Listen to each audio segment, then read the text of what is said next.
El neoclassicisme fou un moviment artístic inspirat en els ideals de bellesa de l'art clàssic grecoromà com a reacció als excessos de l'època barroca que es va desenvolupar a l'Europa del segle XVIII i principis del segle XIX. El neoclassicisme adoptà un llenguatge artístic regit per l'ordre, la senzillesa, la grandiositat, la simetria i l'equilibri, principis que vincularan els valors estètics de l'Imperi Romà amb els fonaments de la Il·lustració i el segle de les llums, la raó i el coneixement. El neoclassicisme va representar un retorn als valors de virtut i senzillesa de l'antiguitat clàssica, tot renovant un estil antic amb una expressió nova que s'identificà amb la bellesa i el bon gust estètic.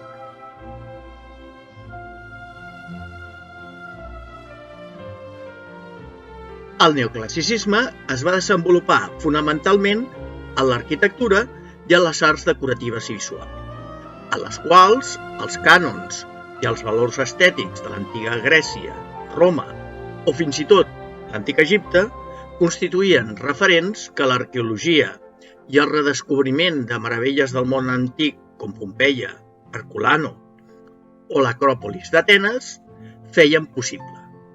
L'única manera de ser un gran artista, o si fos possible, inimitable, era imitar els antics.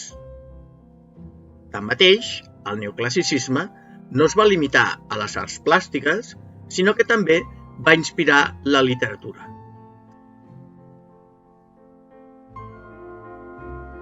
Especialment el teatre i la poesia, i també la música.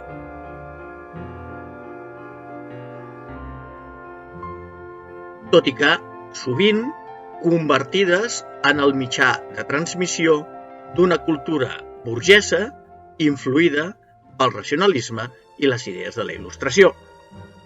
L'arquitectura neoclàssica es caracteritza pel seu caràcter monumental, imitació de l'arquitectura grecoromana i la seva finalitat civil, que es va traduir en la construcció de grans edificis públics com biblioteques, museus, teatres, òperes, hospitals, mercats, panteons, palaus o arcs de triomf, que s'integren en grans projectes de reforma urbanística que es corresponen amb els ideals republicans o les ambicions imperials. L'escultura i la pintura es subordinen al caràcter monumental de l'arquitectura i l'urbanisme neoclàssic amb estàtues, ornaments i grans representacions pictòriques de caràcter historicista. Són exemples d'aquesta arquitectura neoclàssica l'Arc de Triomf de París, el Panteó, la Puerta d'Alcalá de Madrid, el Teatre Wilkea a Varsòvia o la Porta de Brandenburg a Berlín. També el Museu Britànic a Londres o fins i tot esglésies com la Catedral de Nostra Senyora de Copenhaguen.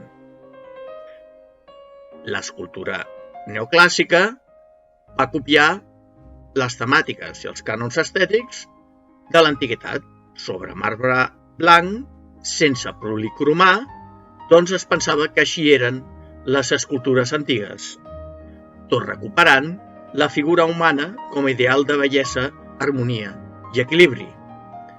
El seu representant més destacat fou el venecià Antonio Canova, amb obres com el monument al papa Climent XIV, Venus i Psique o Hèrcules.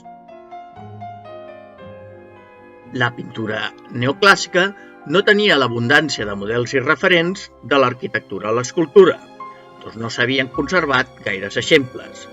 La seva composició és simple i clara, similar a la de les estàtues antigues, poques figures humanes en calma i equilibri. El pintor francès Jacques-Louis David va ser un dels màxims exponents de la pintura neoclàssica preocupat per pintar composicions lògiques i clares. David va ser un pintor al servei de la Revolució Francesa i els ideals de llibertat. Fou nomenat pintor de cambra de Napoleó Bonaparte i entre les seves obres destaquen el jurament del joc de la pilota, la mort de Marat o la coronació de Napoleó Bonaparte com a emperador.